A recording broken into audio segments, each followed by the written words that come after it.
معزز و محترم سامعین کرام، آج کی ہماری گفتگو کا موضوع سنت ہوگا اسلام کی ایک ایسی قدر جو ایک خاندان اور ایک فیملی کی مضبوطی کی طرف انسان کو لے کے آتی ہے۔ بہت سی اقدار ہیں جن کا تعلق اخلاقیات سے ہے، اور اس کے ساتھ ساتھ کچھ ایسے افعال ہیں جس کو اسلام میں معاشرے کی اقدار کی بہتری کے لیے لازم قرار دیا، جس کے پیچھے بہت سی حکمتیں کار فرما ہیں۔ اسلام کے جتنے بھی اصول ہیں، جتنے بھی ضوابط ہیں، اس میں حکمتیں ضرور پوشیدہ ہیں۔ اگر ہم اسلام کے ان ضابطوں سے ہٹیں، اپنی عقل سے جتنے مرضی دلائل دے دیں، لیکن دین اسلام کے اصول و قواعد کو اپنانے میں ہی انسان کے لیے بہتری بھی ہے اور کامیابی بھی پوشیدہ ہے۔ آج ہم جب معاشرے میں بہت سی برائیاں دیکھ رہے ہیں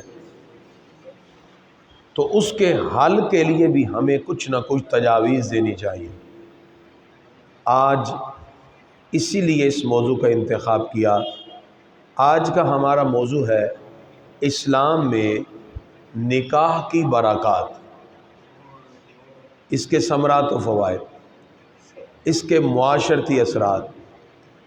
اس کے عائلی زندگی پر مرتب ہونے والے اثرات، اس سے فرد اور خاندان کی عزت و عفت کے محفوظ ہونے کی ضمانتیں، اس سے ایک صحت مند خوشحال گھرانہ اور ایک بہترین سوچ اور ایک تخلیقی صلاحیتوں کا پیدا ہونا اور معاشرے کا برائیوں سے ہٹ کر ایک صالح معاشرے کی طرف قدم اٹھانا، یہ ساری کی ساری چیزیں نکاح کے اندر پوشیدہ ہیں۔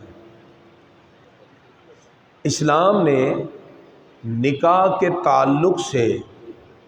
فکر اعتدال اور نظریہ توازن پیش کیا ہے۔ سوچ میں سٹیبلٹی، فطرت اور نیچر میں سٹیبلٹی، توازن اور ایک ایسا بے نظیر معاشرہ معرض وجود میں آتا ہے جہاں فحاشی عریانی کو کچل کے انسان شریعت کے ضابطے کے مطابق اپنی زندگی گزار رہا ہو۔ اسلام نے نکاح کو محض انسانی خواہشات کی تکمیل اور فطری جذبات کی تسکین کا نام نہیں دیا، بلکہ انسان کو فطری ضروریات میں سے ایک اہم ضرورت قرار دے دیا اور اس کے لیے جائز اور ایک مہذب طریقہ اسلام نے عطا کیا۔ اسی لیے نکاح انسانی بقا کے لیے بھی ہے، انسانی تحفظ کے لیے بھی ہے، اور نسب اور انسان کے حسب کو محفوظ رکھنے کا ذریعہ بھی ہے۔ اس اعتبار سے اسلام نے جہاں بہت سے ڈومینز کے اندر، بہت سے شعبہ جات کے اندر رہنمائی کی اور ایک مہذب معاشرے کی تکمیل کی بات کی، وہیں اسلام نے نکاح کو احساس بندگی، شعور زندگی کے لیے عبادت سے تعبیر فرما دیا۔ اب اندازہ لگائیے، نکاح کے اندر عبادت کا تصور بھی ہے اور شعور زندگی بھی ہے۔ آقا علیہ الصلوۃ والسلام نے نکاح کو اپنی سنت قرار دیا، فرمایا نکاح من سنتی، نکاح کرنا میری سنت ہے۔ آقا علیہ الصلوۃ والسلام نے نکاح کو آدھا ایمان قرار دے دیا۔ نبی کریم صلی اللہ علیہ وسلم فرماتے ہیں اذا تزوج العبد، جب کوئی نکاح کرتا ہے، استکمل نصف الدین، اس کا آدھا دین مکمل ہو جاتا ہے۔ فلیتقی فی النصف الدین فلیتقی فی النصف الباقی، اس کو چاہیے آدھا دین تو نکاح سے مکمل ہوا، اپنے آدھے دین کی بھی حفاظت کرے۔ اب جس کو آدھا دین قرار دے دیا گیا، پھر نکاح کو انبیاء کی سنت قرار دیا، اور فرمایا وَلَقَدْ أَرْسَلْنَا رُسُلًا مِّن قَبْلِكَ وَجَعَلْنَا لَهُمْ أَزْوَاجًا وَذُرِّيَّةً، فرمایا ہم نے بہت سے رسول آپ سے پہلے بھیجے اور ہم نے انہیں بیویوں اور اولاد سے بھی نوازا۔ تو گرامی قدرات،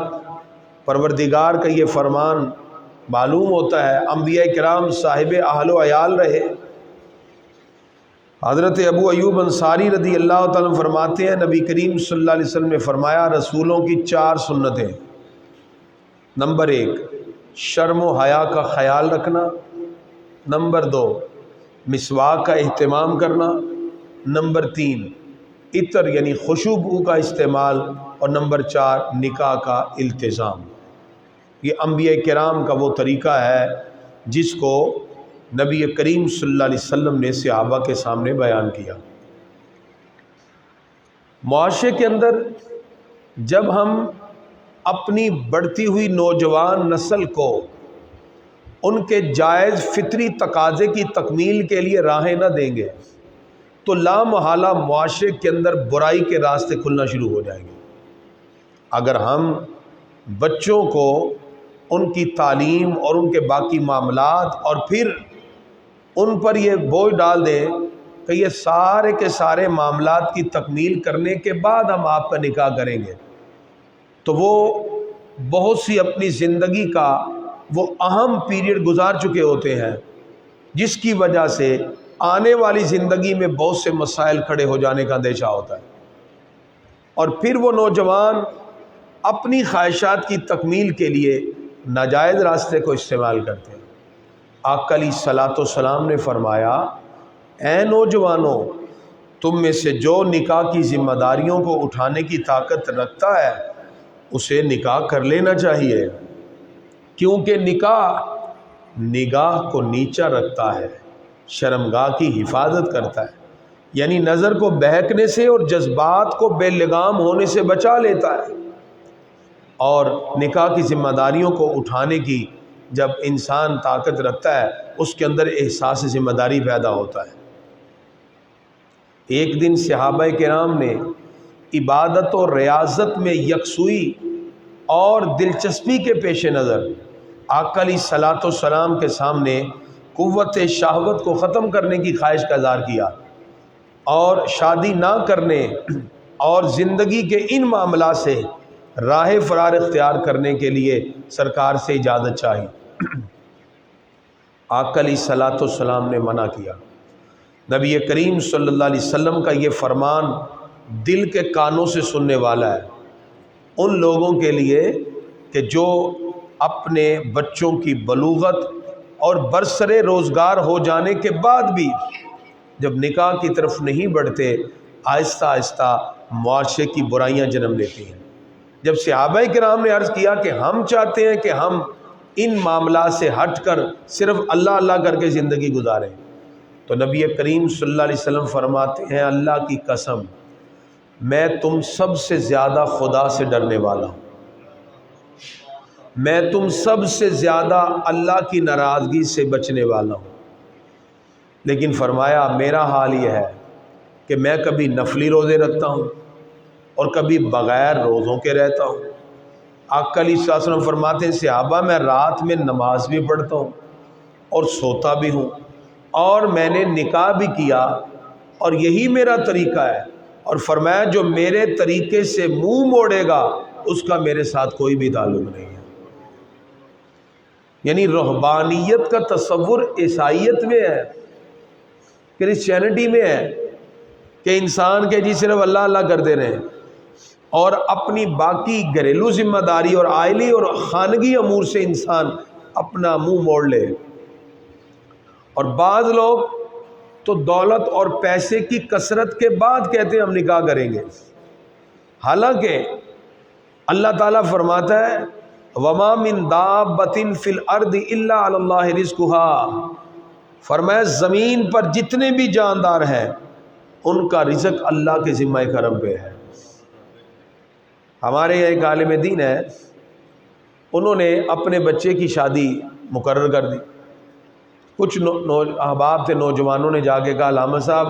وہ تو بھی کما ہی نہیں رہا، آپ نے پہلی شادی رکھ دی۔ انہوں نے یاد پڑی، فرمایا خدا کے بندے پہلے کمائے گا پھر شادی کا کیا تصور ہے؟ اسلام کہتا ہے بیاہ کے جس کو لے کے آؤ گے اللہ اس کا رزق بھی تمہارے گھر میں بھیج دے گا، تو شادی سے پہلے رزق اللہ کیوں بھیجے گا؟ یعنی ہمارا کانسیپٹ یہ ہوتا ہے کہ پہلے کمائے پھر شادی کریں، اس کے لیٹ ہونے کی وجہ سے معاشرے میں بہت زیادہ برائیاں پھیل گئی۔ اب ہمارے معاشرے میں دو طرح کے رویے پائے جا رہے ہیں، کچھ تو فیمنزم والے ہیں جو مارچ کے مہینے میں آپ کو مال روڈ پر کیڑے مکوڑے کی طرح نظر آتے نکلتے ہوئے، فیمنزم، میرا جسم میری مرضی۔ وہ کہتے ہیں کہ نکاح کی ضرورت ہی نہیں ہے، اس پابندی کو اٹھا لیا جائے، بندہ جیسے چاہے اپنی زندگی گزارے، گویا کہ وہ نعوذ باللہ شریعت کے حدود سے نکلنے کا ایک تصور، اور وہ مغربی معاشرہ جہاں آج ماں بیٹی بہن کی تمیز نہ رہی، جب رشتوں کا تقدس اٹھ گیا تو وہ معاشرہ تباہی کے دانے پر پہنچا ہوا ہے، اس اعتبار سے کہ وہاں نہ رشتوں کے تقدس کی بات ہے نہ وہ عزت و احترام ہے۔ اسلام نے سب سے پہلے تو ہمیں ایک رشتے کی لڑی میں پرو دیا ہے کہ یہ ماں ہے، یہ بیٹی ہے، یہ بہن ہے، اور ان کی عزتوں کا اسلام نے تصور دیا۔ اسلام نے باقاعدہ مرد کے حقوق بتائے، عورت کے حقوق بتائے، مرد کی ڈیوٹی بتائی اور فرائض بتائے، عورتوں کے فرض اور عورتوں کی ڈیوٹیاں بھی بتائیں۔ گویا کہ اسلام ہمیں دونوں اعتبار سے ایسی چیزوں کو اپنانے کا حکم دیتا ہے جس میں انتہاؤں کی طرف نہ بڑھنا جائے بلکہ انسان معتدل لائف اور زندگی گزارے۔ انسان کے بہت سے جو فطری تقاضے ہیں، جذبات اور انسانی خواہشات ہیں، اس کے اندر راحت اور مسرت، سکون و اطمینان اللہ نے فطرت میں شامل کیا ہے۔ جیسے عبادت میں یکسوئی انسان چاہتا ہے، دلچسپی پیدا کرنا چاہتا ہے، اگر وہ متضاد جبلی اوصاف کو صحیح رخ پر لانے کے لیے اگر وہ نکاح کرتا ہے، اس کی عبادت کے اندر بھی روحانیت ہے۔ میں نے کہا حمزہ بات پہلے آپ کر لو پھر میں کر لیتا ہوں۔ اللہ نے جبلت کے اندر بھی کچھ چیزیں رکھی ہیں، فطرت کے اندر۔ وہ فطرتی تقاضے کیا ہیں؟ انسان عبادت کے اندر کھڑا ہو اور اس کا ذہن کہیں اور پہنچا ہوا ہے، انسان روزہ رکھ رہا ہے اور شہوت پرستی کا حال یہ ہے کہ نفس ہمارا پھر گناہ کی طرف بلا رہا ہے۔ اسلام کہتا ہے اگر فطرت کے تقاضوں کو صحیح طور پر لاؤ گے اللہ دینی فائدہ بھی دے گا، دنیاوی فائدہ بھی دے گا، معاشرتی فائدے بھی ہوں گے، خاندانی فائدے بھی ہوں گے، اخلاقی فائدے بھی ہوں گے، سماجی فائدے بھی ہوں گے۔ سب سے بڑھ کر انسان اپنی نفسیات کو مضبوط کر لیتا ہے۔ آج بہت سے نوجوان ان میں کانفیڈنس لیول ہی نہیں ہے، ان سے کہا جائے بھی آپ یہ، ان میں کانفیڈنس ہی نہیں ہے، وہ بات کرنے کی بھی صلاحیت نہیں رکھتے۔ اس کی یہ ایک وجہ ماں باپ نے ان کو اس انداز میں موٹیویٹ ہی نہ کیا، اور دوسرا وہ معاشرے میں قدم رکھتے ہوئے گھبرا رہے ہیں، ان کو برائیوں کی دلدل میں جانا آسان لگتا ہے اور ان کو اپنے اپنے فرائض کی تکمیل کرنا ہوا انتہائی مشکل ترین لگتا ہے۔ اس لیے انسان نے اگر اپنے جنسی سکون کے لیے غلط راہوں کا انتخاب کیا تو قلبی سکون اس کا ختم ہو جائے گا، اور وقتی طور پر جنسی سکون کے لیے وہ زندگی بھر کے لیے اپنا ذہنی اعتماد کھو دیتا ہے۔ میں بڑے بڑے لوگوں کو جانتا ہوں، وہ اپنی اپنی تخلیقی صلاحیتوں کو تباہ کر بیٹھے صرف اسی بنیاد پر۔ والدین کی خواہش تھی کہ میڈیکل ڈاکٹر بنے لیکن وہ نہ بن سکے، اس لیے اس کے لیے انسان کے ذہن کی اطمینانیت اور سکون ضروری ہے، اور اس کے ساتھ ساتھ اس کو معاشرے کا بہترین فرد بننے کے لیے اللہ تعالیٰ نے کچھ جائز راستے عطا کیے۔ پروردگار ارشاد فرماتا ہے هو الذی خلقکم من نفس واحدہ، وہی اللہ ہے جس نے تمہیں ایک جان سے پیدا کیا۔ پروردگار فرماتا ہے وجعل منہا زوجہا، اور پھر اس جنس میں سے ایک ایک جوڑا بنایا۔ یا اللہ اس کی ضرورت کیا تھی؟ حضرت آدم اکیلے ہی جنت میں رہتے، بغیر وائف کے ہی رہتے، جنت ہے، جنت کی نعمتیں ہیں، کھاتے پیتے، میں نہیں۔ اللہ فرماتا ہے ہم نے وجعل منہا زوجہا، ہر ایک کے جوڑے جوڑے بنائے۔ جناب آدم کی تخلیق کے بعد بھی ان کی قلبی تسکین کے لیے اور اطمینانیت کے لیے اللہ نے حضرت حوا علیہ السلام کی تخلیق فرمائی۔ یہ فطرت کا تقاضا ہے۔ اگر ایک معاشرے کے اندر مرد و عورت کو نکاح کے وقت سے لیٹ کر دیا جائے اور وہ جوانی کی دہلیز پہ قدم رکھنے کے بعد اب اپنی ذہنی تسکین کے لیے غلط راستوں کا انتخاب کرے، معاشرہ تباہی کی دہلیز پہ آ جائے گا۔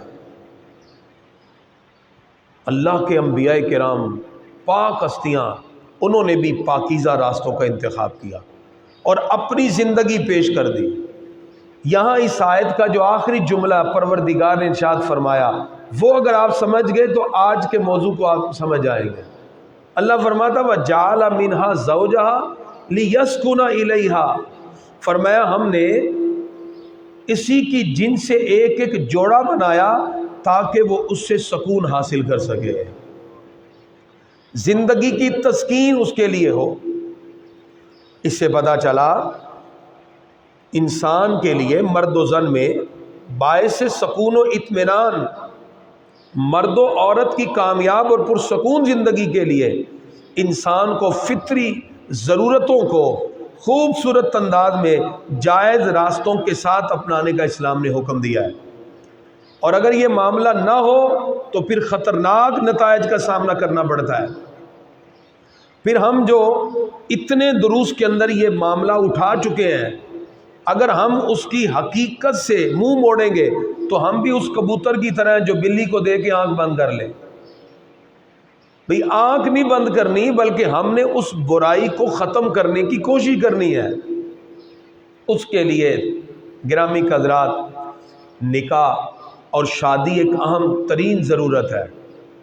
جس میں اسلام نے ایسے ایسے قواعد اور اصول کے ساتھ اس کی برکتیں ذکر کی جو معاشرے کی بہتری کا بہترین ذریعہ ہے۔ اور اگر ناجائز مراسم اور رواجات مرد و عورت کے درمیان پیدا ہوں، اخلاق سے بندہ گر جاتا ہے، اور میں نے سب سے پہلے کہا برائی کے راستے پہ چلنے کی وجہ سے انسان کی تخلیقی صلاحیتیں تباہ ہو جاتی ہیں، اس کا کانفیڈنس لیول لوز ہو جاتا ہے، وہ اپنی بات مکمل قوت ارادی کے ساتھ نہیں کر سکتا۔ اس لیے اسلام نے بدکاری سے بچ کر نکاح کی طرف آنے کا کہا، تاکہ انسان کو ذہنی تسکین کے ساتھ مکمل قوت اعتمادی نصیب ہو۔ وہ اللہ کا نام لے تو اس کے ذہن میں وہ سکون آ جائے کہ اس کے ایک سجدے کے اوپر بھی فرشتے رش کرنا شروع ہو جائیں، اس کا ذہن کامل خدا کی طرف جڑا ہو۔ وہ روزہ رکھے تو اپنی زبان، اپنی آنکھ اور اپنے کان اور اپنے ہاتھ، ہر چیز کو اللہ رب العزت کی رضا کے لیے مکمل اس کی رضا اور خوشنودی کے لیے ڈال دے۔ اور گرامی حضرات، یہ تو اسی وقت ممکن ہوگا جب انسان اپنی کامل توجہ اپنے رب کی طرف لگائے، اور اس کے رب کی طرف کامل توجہ جب لگے گی جب اس کے ذہن کو سکون ہوگا، اور اس کے ذہنی سکون کے لیے اللہ نے فطرتی تقاضوں کی تکمیل کا اسے حکم دیا ہے، وگرنہ وہ ناجائز راستوں کی تلاش میں مارا مارا پھرے گا۔ گرامی حضرات، آپ اگر ڈیفرنٹ مذاہب کی طرف جائیں، یہ بڑا طویل ٹاپک بن جائے گا، وہاں بھی فطرتی تقاضوں کی تکمیل کے لیے مختلف اصول ضوابط ذکر کیے گئے۔ وہ دلائل کثیر ہیں، اگر میں اس کی طرف گیا تو یہ بہت طویل موضوع ہو جائے گا، میں اس کو سمیٹنے کی کوشش کر رہا ہوں۔ اسلام دین فطرت ہے، فطرت اللہ التی فطر الناس علیہا، فرمایا اللہ کی اس فطرت پہ چلو جس کو رب قدوس نے پیدا کیا، لا تبدیل لخلق اللہ، اللہ کی تخلیق کو کوئی نہیں بدل سکتا۔ جو فطرت اللہ نے پیدا کی، نیچر کے ناٹ چینج، آپ نے یہ جملہ اکثر سنا، فطرت تبدیل نہیں ہوتی۔ ہاں اس فطرت پہ انسان قائم رہ کر اپنے فطری جذبات کی تکمیل کی کوشش کرے گا، اور تو اس کے لیے ایک مہذب معاشرہ بنے گا، برائی اور بے حیائی کا خاتمہ ہو جائے گا، وگرنہ وہ خود بھی اپنی صلاحیتوں کو تباہ کرے گا اور معاشرے کے اندر بھی تباہیاں لے کے آ سکتا ہے۔ گرامی حضرات، اسی لیے اسلام نے خوبصورت انداز میں نکاح میں بندھن کے ساتھ جڑ جانے کا حکم دیا، اور اس کے ساتھ ساتھ اخلاقی قدروں کو اپنانے کا حکم دیا، اور ذمہ داری کا ایک بوجھ مرد پر ایک حد تک ڈالا اور پھر عورت پہ ڈالا، جس میں حقوق و فرائض کی خوبصورت قدروں کو اسلام نے پیدا کر دیا۔ اسلام فکر اعتدال دیتا ہے، اسلام سوچ کے نکھارنے کی بات کرتا ہے۔ اسلام نے کبھی بھی عورت کو معاشرے میں بے راہ نہیں چھوڑا۔ اگر اسلام کے اولین وقت میں کثرت سے جہاد کی وجہ سے صحابہ کرام شہید ہوئے تو معاشرے کے اندر کثرت سے بیوہ ہونے والے عورتوں کی وجہ سے برائی کے راستے کھل سکتے تھے، اسلام نے نکاح کی ترغیب دلائی۔ نبی کریم صلی اللہ علیہ وسلم نے صحابہ کرام کو ترغیب دلائی، صحابہ کرام نے معاشرے کی بے آسرا اور بے سہارا عورتوں کو نکاح میں لا کر ان کو برائی سے بھی محفوظ رکھا۔ رب قدوس نے بہترین معاشرے کی تشکیل کے لیے ہمیں خوبصورت راہیں بھی دے دی۔ یہ اصل میں آنے والے ہر دور کے تقاضوں کی تکمیل کے لیے تھا، تاکہ انسان کے ذہن میں یہ بات رہے کہ ہر ایک کے فطرتی تقاضے کی تکمیل کے ساتھ ہی ایک معاشرہ خوبصورت راہوں پہ چل سکتا ہے، وگرنہ کثرت سے شہید ہونے والے صحابہ اور جو ان کی بیوہ تھی وہ معاشرے کے اندر بالکل بے آسرا نہیں چھوڑ دی گئی، بلکہ اسلام نے ان کے لیے بھی حکم دیا کہ ان کی ولایت اور ان کی جو ذمہ داری ہے وہ مسلمانوں پر ڈال دی گئی، جس کے ذریعے ایک بہترین معاشرہ تشکیل پا جاتا ہے۔ آج حکومت بہت سے اداروں میں اور بہت سے معاملات میں کام کرتی ہے، مجھے بتائیے بے آسرا خواتین کے لیے گورنمنٹ کیا کر رہی ہے؟ ان یتیم بچوں کے لیے، بچیوں کے لیے کیا ہے کہ جن کے ماں باپ ہی نہیں؟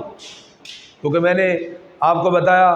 میں بڑے قریب سے سوشل معاملات کو دیکھتا ہوں، میرا سارا دن ہی معاشی معاملات میں گزرتا ہے اور لوگوں کے معاشرتی بیہیویئر کو دیکھتے ہوئے۔ کئی ایسی بچیاں ہیں کووڈ کے اندر ان کے ماں باپ دونوں کی ڈیتھ ہو گئی، بے آسرا۔ گورنمنٹ نے کس کو انجیکشن لگایا کس کو نہیں لگایا اس کا ریکارڈ تو بنا دیا، لیکن اس کووڈ میں مرنے والے ماں باپ جنہوں نے اپنے پیچھے بیٹیاں چھوڑی ان کا ریکارڈ کس نے بنانا ہے؟ اس کا مطلب یہ ہے کہ صرف ہم کفر کا نظام لے کے چل رہے ہیں اور کچھ نہیں ہے۔ گورنمنٹ کے پاس یہ بھی ہونا چاہیے تھا کہ جس کے کووڈ میں ماں باپ فوت ہو گئے، میں ایسے بچیوں کو جان کالج میں ہمارے جن کے ماں باپ ہی نہیں ہیں، خدا کی قسم دیکھ کے آنسو آ جاتے ہیں، بے آسرا بیٹیاں، کون ان کا والی وارث ہے؟ معاشرے کے اندر وہ بیوہ جو ابھی ینگ ہیں اور ان کے شوہر کی ڈیتھ ہو گئی اور ان کا کوئی اگر آسرا نہیں ہے، ایک تو وہ ہے جن کا کوئی آسرا ہے، جن کا آسرا ہی نہیں ہے، ماں باپ بھی فوت ہو گئے ہیں، بھائی ہے یا اپنے اپنے معاملات میں ہیں، ان کے لیے ایک معاشرے میں رہنے والی مسلمان بیٹی کا کون آسرا بنے گا؟ اسلام تو حکم کیا دیتا ہے؟ فاروق اعظم نے کہا پہلا خطبہ دیتے ہوئے، السلطان ولی لمن لا ولی لہ، جس کا دنیا میں کوئی والی وارث نہیں عمر اس کا والی وارث ہے۔ ابو بکر صدیق تو خلافت کا خطبہ پڑھنے کے بعد اگلے دن مدینہ شریف کی ایک بڑھیا کے گھر میں جھاڑو بھی دے رہے ہیں، پانی بھی چھڑک رہے ہیں اور کھانا بھی ان کے سرانے رکھ کے آ رہے ہیں، کھلا کے آ رہے ہیں۔ اسلام نے تو اتنا پیارا ایک معاشرتی تصور دیا جس میں لوگوں کے حقوق کا خیال اور پھر اس کے ساتھ ساتھ انسان کے لیے جائز راستوں کا انتخاب کیا۔ گرامی قدرات، اس حقیقت سے ہم اگر صرف منہ موڑ لیں اور اپنے کان بند کر لیں، حقیقت تو حقیقت ہے، وہ تو معاشرے میں تیزی کے ساتھ بڑھتی ہوئی ان بہرا روی کے ساتھ لوگوں کو کس طرح بہا کر لے جا رہی ہے۔ اللہ تعالیٰ نے کچھ چیز انسان میں پیدا کی، جیسے انسان بلوغت کو پہنچنے کے بعد بہت سی خواہشات اپنے اندر رکھتا ہے، اگر خلوت و جلوت کے اندر اس کی جسمانی اور روحانی تسکین کے حصول کے ذرائع اسے نہ ملیں گے تو انسان برائی کے راستے پہ چلے گا۔ جیسے میں نے ابھی سورہ روم کی آیت نمبر 30 پڑھی، اللہ فرماتا ہے یہ اللہ کی وہ فطرت ہے جس پر اس نے لوگوں کو پیدا کیا، اللہ کی خلقت میں کوئی تبدیلی نہیں، یہی درست دین ہے، اکثر لوگ پھر نہیں جانتے۔ جو معاشرہ اللہ کے مقرر کردہ اصول سے انحراف کر جائے گا ہلاکت میں پڑے گا، دوسروں کو بھی ہلاکت میں ڈالے گا، اور اس کے ساتھ ساتھ انسان تباہی کی طرف چلا جاتا ہے۔ تو گرامی قدرات، نبی کریم صلی اللہ تعالی علیہ وآلہ وصحبہ وبارک وسلم آپ نے صحابہ کے سامنے پہلے اپنی زندگی کو پیش کر دیا، جنہوں نے کہا ہم صرف اللہ اللہ کرنا چاہتے ہیں۔ فرمایا مجھ سے زیادہ کون کرے گا؟ فرمایا میں راتوں کو نماز بھی پڑھتا ہوں، روزہ بھی رکھتا ہوں، اور آقا علیہ الصلوۃ والسلام فرماتے ہیں اسی طرح اپنی فیملی اور خانگی امور کو بھی وقت دیتا ہوں، اور یہی مومن کا طر امتیاز ہے، وہ اللہ کی عبادت کی طرف بھی رہے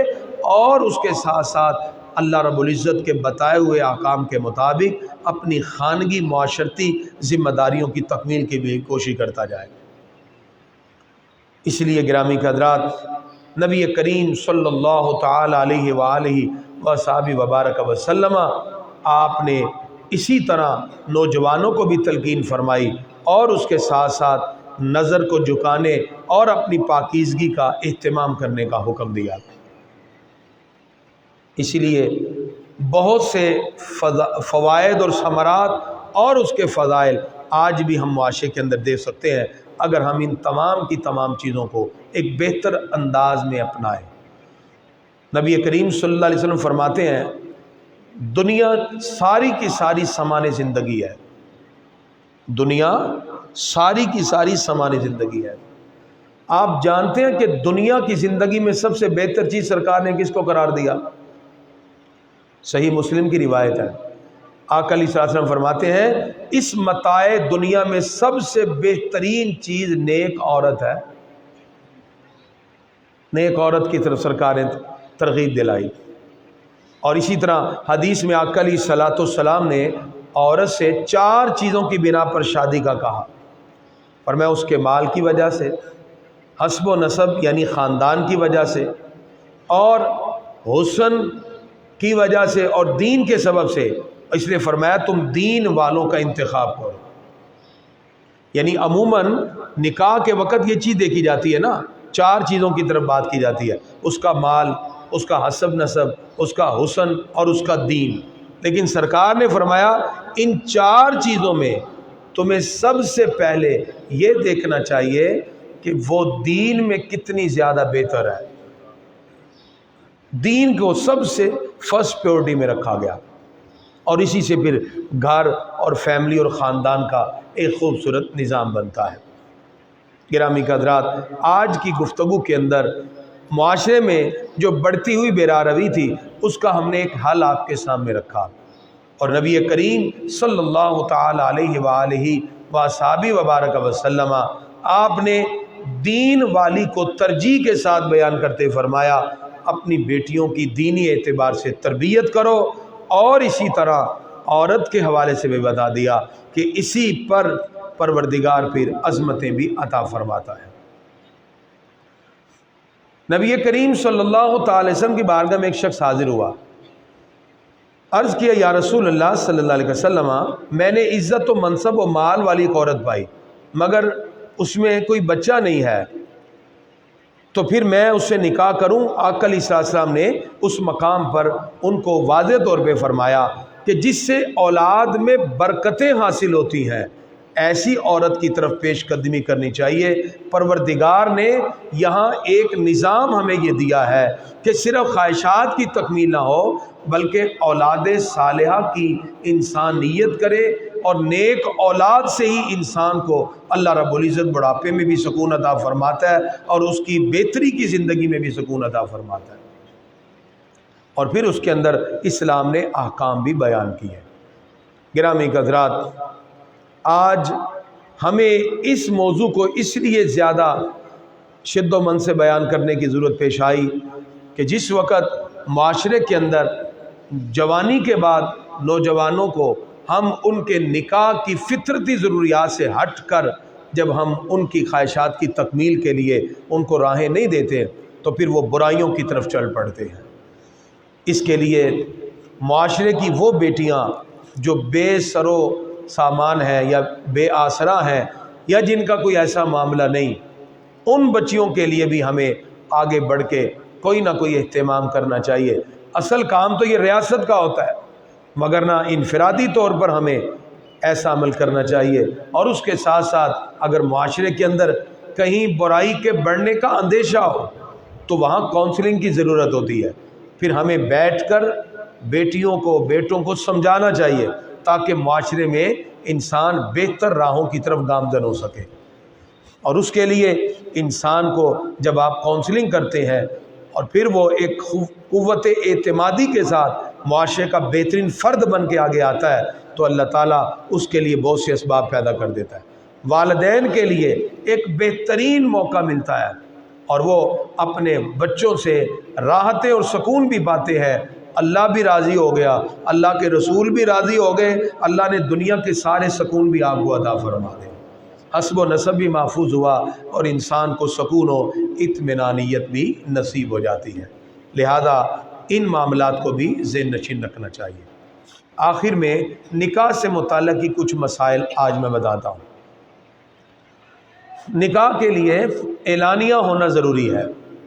بہتر یہ ہے کہ نکاح مسجد کے اندر ہو اور اس کے اندر عادل گواہوں کا انتخاب ہو، اور جب نکاح ہو تو اس وقت سنت طریقہ یہ ہے کہ خطبہ پڑھا جائے، آیات بینات کی تلاوت ہو، اور پھر اس کے ساتھ ساتھ ایجاب و قبول۔ ایجاب و قبول پر بہت سی بحث چلی پچھلے دنوں یہاں، تو ایک صاحب نے غالباً کہیں سے سنا تھا، وہ سمجھ نہ سکے، اس پر کافی بات چلی۔ ایجاب و قبول کیا ہے؟ ایجاب و قبول یہ ہے کہ لڑکا اور لڑکی میں سے جو پہلے کہے گا وہ ایجاب ہے اور جو بعد میں کرے گا وہ قبول ہے۔ یعنی جس نے کہا کہ میں نے اپنے آپ کو تیری زوجیت میں دیا، دوسرا نے کہا میں نے قبول کیا، تو پہلا ایجاب دوسرا قبول۔ اب یہاں ہمارے ہاں چونکہ طریقہ کار یہ ہے کہ پہلے بیٹی سے پوچھا جاتا ہے، وگرنہ پہلے بیٹے سے بھی پوچھا جا سکتا ہے۔ ہم جیسے پہلے بیٹی سے پوچھتے ہیں پھر بیٹے کے بعد آتے ہیں، اگر کوئی پہلے بیٹے سے جا کے پوچھ لے پھر بیٹی کے پاس آئے تو بھی جائز ہے، تو دونوں طرح سے جائز ہے۔ ہمارے ہاں جو مروج طریقہ ہے، ہم بیٹی کے پاس جاتے ہیں کہ فلاں بن فلاں سے اتنے حق مہر کے عوض نکاح کیا، کیا تو نے قبول کیا یا تجھے اجازت ہے؟ اب یہاں لفظ اجازت سے بھی آپ پوچھ سکتے ہیں، لفظ قبول سے بھی پوچھ سکتے ہیں۔ یہاں ایک صاحب نے کہا نہیں جی نہیں، قبول تو صرف لڑکے کے لیے ہوتا ہے، ایسی بات نہیں ہے۔ ایجاب کے لیے فقہا نے 10 سے زیادہ صیغے لکھے ہیں۔ بہتر تو یہی ہے کہ یہی کہا جائے کہ فلاں بن فلاں سے تمہارا نکاح کیا جا رہا ہے اتنے حق مہر کے عوض، کیا تیری طرف سے اجازت ہے؟ وہ ہاں کہہ دے یا صرف سائن کر دے تو یہ اس کی اجازت ہے۔ کنواری لڑکی کے لیے منہ سے ہاں کہنا ضروری نہیں، تو یہ ایک طرف سے ایجاب ہو گیا۔ اور اس کے بعد لڑکے کی طرف آئیں اور اسے اسی طرح کہا جائے کہ فلاں بنت فلانا کے ساتھ جو ہے فلانی کے ساتھ آپ کا نکاح اتنے حق مہر کے عوض کیا، کیا آپ نے قبول کیا؟ لڑکے کا بلند آواز سے قبول کیا کہنا ضروری ہے، جو 2 گواہ بیک وقت سنے نکاح کی تقریر میں۔ ہمارے ہاں ہوتا کیا ہے، جاہلیت اتنی بڑھ چکی ہے، ہم شادی و بیاہوں میں باقی سارے کام بڑے شد و مد سے اور پری پلان طریقے سے کرتے ہیں، کہ اتنے بجے ہم نے راستہ روک دینا ہے، اتنے بجے ہم نے ان کو بٹھانا ہے، اتنے بجے ہم نے دودھ پلائی کرنی ہے، اتنے بجے ہم نے جوتا چھپائی کرنی ہے، اتنے پیسے ہم نے فلاں میں لینے ہیں، ہر چیز پری پلان ہے، نکاح کا پلان ہی نہیں ہوتا۔ گنج بازار میں یہ واقعہ ہوا، بارات آئی، کھانا کھونا سب کچھ ہوا، جب رخصتی کے لیے جانے گاڑی میں بیٹھنے لگے انہوں نے کہا ہو نکاح تو ہوا ہی نہیں۔ گنج بازار کا واقعہ، یہ ہماری مینٹلٹی ہے، یہ ہماری سوچ ہے اس وقت، سارے کام پری پلان ہے۔ اچھا اگر نکاح ہے بھی، مولوی صاحب ذرا جلدی جلدی بڑا یہ کام کرنا ہے، ایسی وہ چونکہ باقی رسوم و رواج ہے نا ان پر زیادہ توجہ ہے،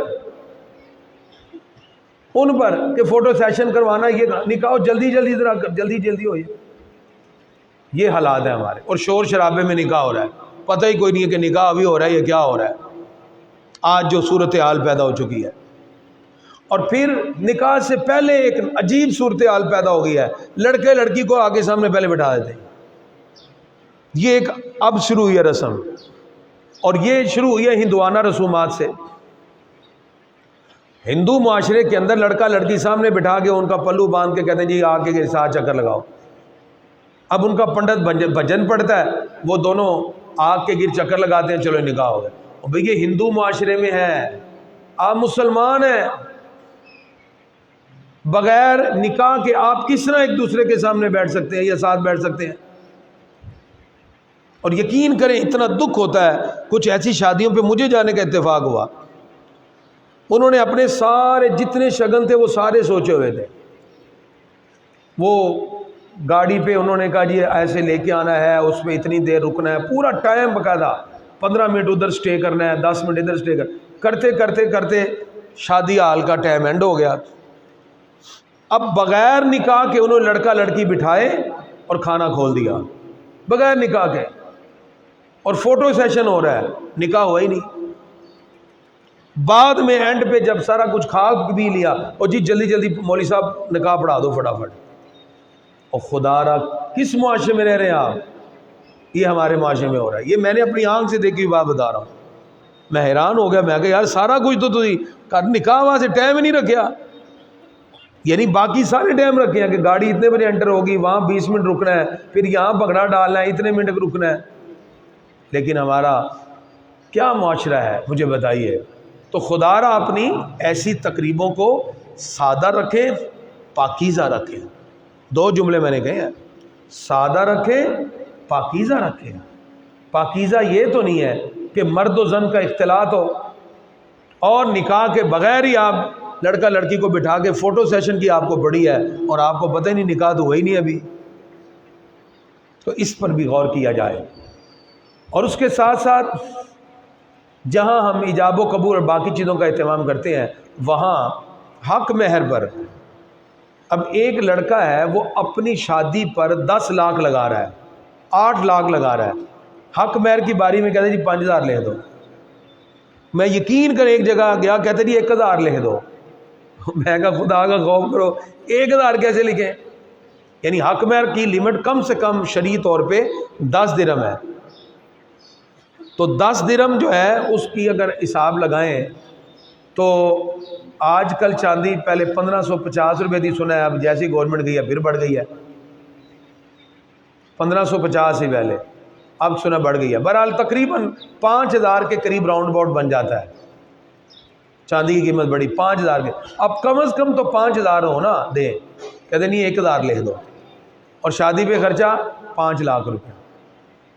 یعنی ایک لڑکا باقی چیزوں پر پیسہ خرچ کر رہا ہے، حالانکہ اسلام میں جو حکم دیا گیا وہ کس کا تھا؟ حق مہر کا، بات النساء صدقاتہن نہلا، عورت کو خوشی خوشی حق مہر دو، اسلام تو یہ کہہ رہا ہے۔ اور اس کے لیے بعض لوگوں نے کہا، میں نے کہا جی آپ کمبائن فنکشن کر لیں، یہ بھی بہتر ہے، دونوں کا خرچہ بچ جائے، یعنی نکاح سادگی سے مسجد میں ہو، نکاح ہو گیا،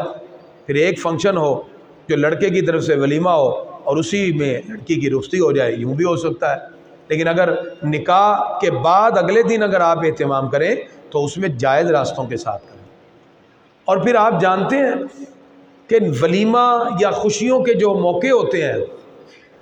وہ تقریب اللہ کی رحمتوں سے خالی ہو جاتی ہیں، جس میں کسی یتیم غریب کو دعوت نہ دی جائے۔ ہمارے جو پروگرام ہوتے ہیں ہم کہتے ہیں یہ غریب لوگ اگر آ گئے، خاندان کے بھی ہیں، یعنی اگر ایک بہن غریب ہے اس بہن کو غربت کی وجہ سے بلایا نہیں جا رہا، یہ ہمارے حال میں آئے گی تو ہماری کیا عزت رہ جائے گی، یہ ساری بہن ہے لاؤ۔ اور اگر کوئی دور کا رشتہ دار ہے یا کوئی یتیم بچی ہیں نہیں بلایا جاتا، کہتے یہ ہمارا فنکشن خراب ہو جائے گا۔ اور پہلے دور میں آج سے تقریباً کوئی 30 سال پہلے چلے جائیں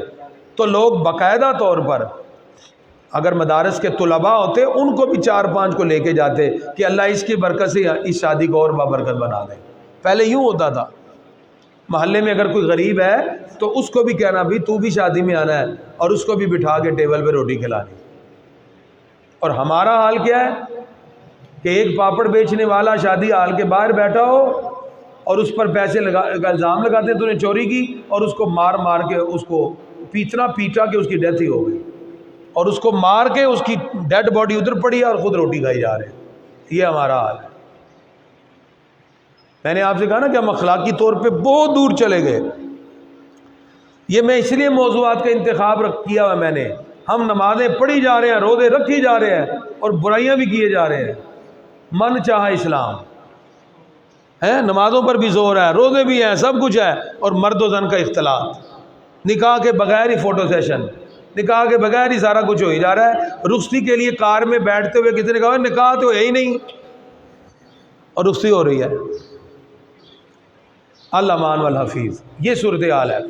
تو گرامی قدرات، آج کی گفتگو کا مقصد کسی کو کرٹیسائز کرنا نہیں تھا، اپنی ان کمیوں کو دور کرنا اور بڑھتی ہوئی ان بے راروی کو دور کرنا جو آج ہمارے معاشرے میں تیزی کے ساتھ پھیلی، جس کی وجہ سے آج غیروں کے سامنے بھی ہمارا سر شرم سے جھک گیا کہ اس طرح تو وہ بھی آگے نہیں بڑھے۔ ہندو بھی کبھی بغیر لڑکی کو 7 پھیرے دلائے کسی کے گھر نہیں بھیج رہا، اور یہاں مسلمان ہے نکاح ہوا ہی نہیں ہے، سارے کام ہوئے جا رہے ہیں۔ اینڈ پہ حال کا ٹائم ختم ہو گیا، یاد ہے نکاح تو ہے ہی نہیں۔ ہم ایسے مسلمان ہیں جنہیں دیکھ کے شرمائیں یہود۔ کوشش کریں سادہ رکھیں، نکاح کو عام کرنے کے والے سے سادہ رکھیں تقریب۔ مجھے اکثر والدین، یقین کریں بعض والدین نے عمل بھی کیا، مجھ سے رابطہ کرتے ہیں کہ جی ہم کیا کریں بیٹوں بیٹیوں کے حوالے سے، عموماً خاندانوں میں جو شادی طے ہوتی ہے، میں کہتا ہوں نکاح کر دیں۔ چلو رخصتی نہیں بھی کرتے، نکاح تو کر دیں۔ نکاح کرنے سے فائدہ ہوگا کہ اب وہ دونوں میاں بیوی تو ہیں نا، کم از کم برائی کے راستے تو نہیں جا رہے، وہ غیر محرم تو نہیں ہے، وہ برائی کا ایک باب ختم تو ہوا۔ جب آپ سمجھتے ہیں کہ اب ہمارے حالات ٹھیک ہیں، آپ ان کی رخصتی بھی کر دیں، لیکن راستہ تو برائی کا رک گیا۔ تو ان چیزوں کو عام کرنے کی کوشش کریں تاکہ ہمارا معاشرہ بہتری کی طرف آئے۔ نکاح کے اس ٹاپک کے حوالے سے یا کوئی اور موضوع کے حوالے سے اگر آپ کا کوئی سوال ہے تو پوچھیے، آپ کے پوچھے گئے سوال کا جواب، اور اس کے بعد ہم دعا کی طرف آئیں گے۔ جی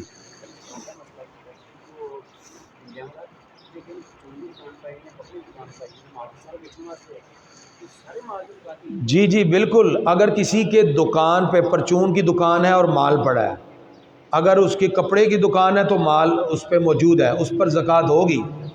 آپ دیکھ لیں اعظم مارکیٹ میں جتنے بھی لوگ تاجر ہیں وہ کم از کم رمضان سے پہلے یا اس کے قریب ایک دن کہتے ہیں جی آج سودا نہیں بیچنا، آج اسی حساب کرنا ہے، وہ سارے کپڑوں کا حساب کرتے ہیں۔ اسی طرح آج بھی جو بڑے بڑے تاجر ہیں وہ کہتے ہیں نا جی آج دے دن باہر لکھ کے لگاتے ہیں، سودا نہیں ملے گا، کیوں؟ آج ہی زکوٰۃ کا حساب ہو رہا ہے، جتنا مال پڑا ہے اس کا حساب ہوتا ہے۔ عموماً آج کل تو کھاتے لکھے ہوئے ہوتے ہیں، جو مال آیا جو بک گیا، اگر کھاتے ہیں پھر یہ ٹائم نہیں لگانا پڑے گا۔ لیکن جو مال مارکیٹ کا آپ کی دکان میں پڑا ہے، جو پرچون پہ بیچتا ہے وہ پرچون ریٹ لگائے گا، جو تھوک پہ بیچتا ہے وہ تھوک کا ریٹ لگائے گا۔ ریٹ بھی جدا جدا ہے، ایک دکان پرچون کی ہے، ایک تھوک مال بیچنے کی ہے۔ جو تھوک کا مال بیچتا ہے وہ وہی مارکیٹ ویلیو لگائے گا، جو پرچون کا مال بیچتا ہے وہ وہی پرچون ویلیو لگائے گا، اس کے مطابق ٹوٹل کرے گا، اور اس کے مطابق اس پر زکوٰۃ دینا ضروری ہے، کیونکہ وہ مال وہ مارکیٹ سے خرید کر لے آیا ہے، اپنی دکان پہ رکھ کے بیچ رہا ہے، جب وہ اس سے منافع کما رہا ہے، شریعت کہتی ہے اس منافع میں سے اللہ کی راہ میں بھی زکوٰۃ دو، یا زکوٰۃ دینا پڑے گی۔ اور کوئی سوال؟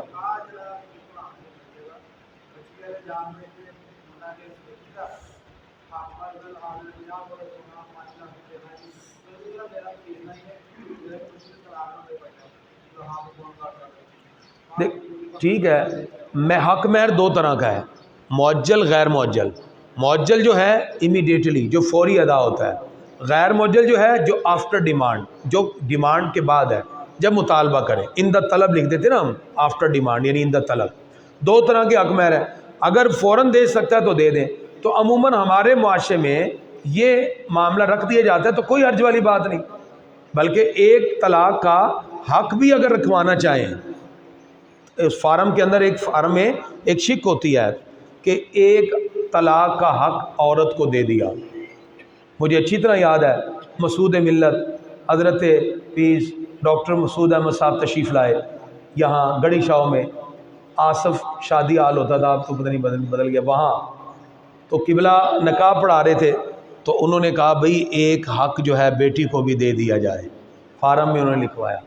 اور نکاح کی تقریب میں موجود تھا قبلہ مسعود ملت علیہ رحمہ، اللہ تعالیٰ ان کے درجات کو بلند فرمائے۔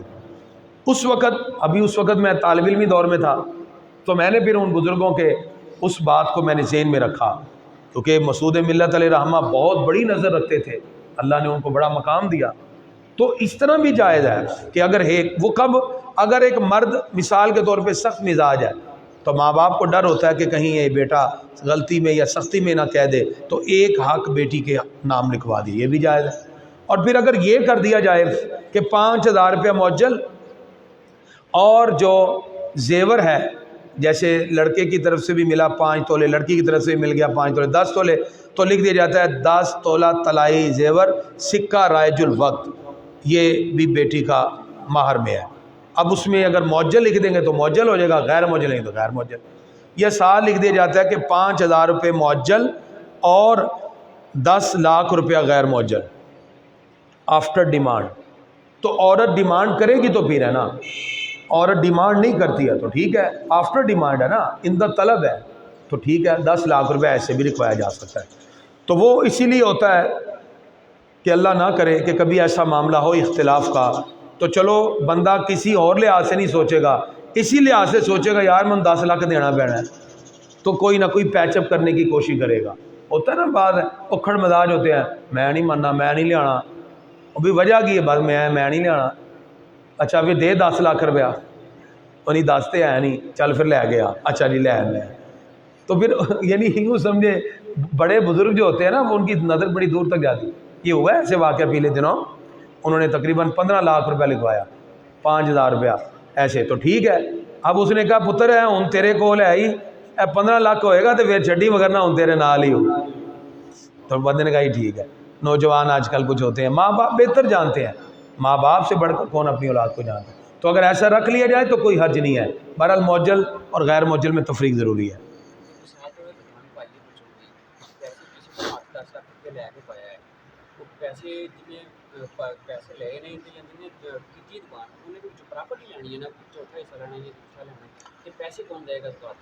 اگر تو ٹھیک ہے، اگر تو دیکھیں جی مل کر، جسے نا بھائی والی جو دکان پائی ہے، مل کے دکان ڈالی ہے، ایک بندے نے کہا جی 10 لاکھ میرے کو ہے تو دکان تو چلانی ہے، تو 80 مہینے دا مہینہ میرا ہوئے گا 70%، تیرا ہوئے گا 30%، نقصان بھی تے فائدہ بھی، یعنی نقصان اور فائدے کے ساتھ کسی نے مل کے کام شروع کیا، ایک بندے کی دکان، دوسرے بندے کا پیسہ، اس نے 10 لاکھ کا مال ڈال دیا، 10 لاکھ کا مال ڈالا، دکان پہ یہ بیٹھ کے کام کرتا ہے، اس پہ منافع میں 70% اس کو دیتا ہے، 30% خود رکھتا ہے، اگر نقصان ہوگا تو 30% اس کا ہے، 70% اس کا ہے، ٹھیک ہو گیا۔ ایسے ہی زکوٰۃ کا معاملہ ہوگا۔ اب ظاہری بات ہے جس وقت اس نے اب زکوٰۃ دینی ہے، کیونکہ مال اس میں پڑا ہوا ہے، اس بندے نے مشترکہ طور پہ کام شروع کیا ہے، لہذا 30% چیز کی زکوٰۃ یہ دے گا، 70% کی زکوٰۃ وہ دے گا۔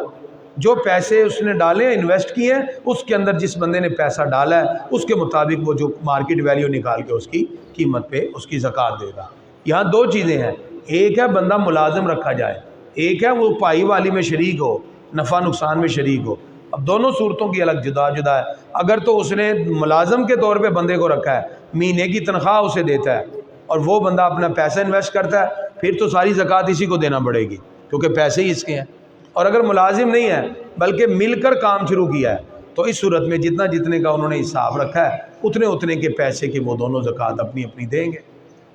اور جی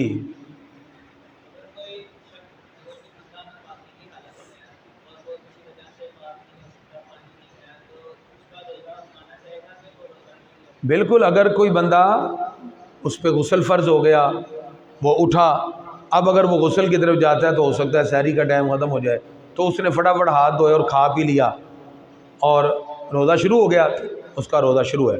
ٹھیک ہے، ٹائم سے پہلے پہلے کھا لے، اس کے بعد وہ غسل کر لے، غرارہ نہیں کرے گا، بس کلی کرے گا، ناک میں پانی تھوڑا سا ڈالے اور اس کے بعد وہ پاک ہو جائے گا، روزہ اس کا شامل ہو گیا، شروع ہو گیا۔ یعنی ناپاکی کی حالت میں بھی اگر کوئی اٹھ کے سحری کھا لیتا ہے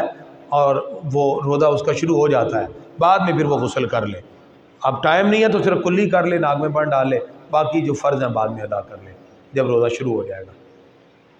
مولا یا صلی وسلم دائماً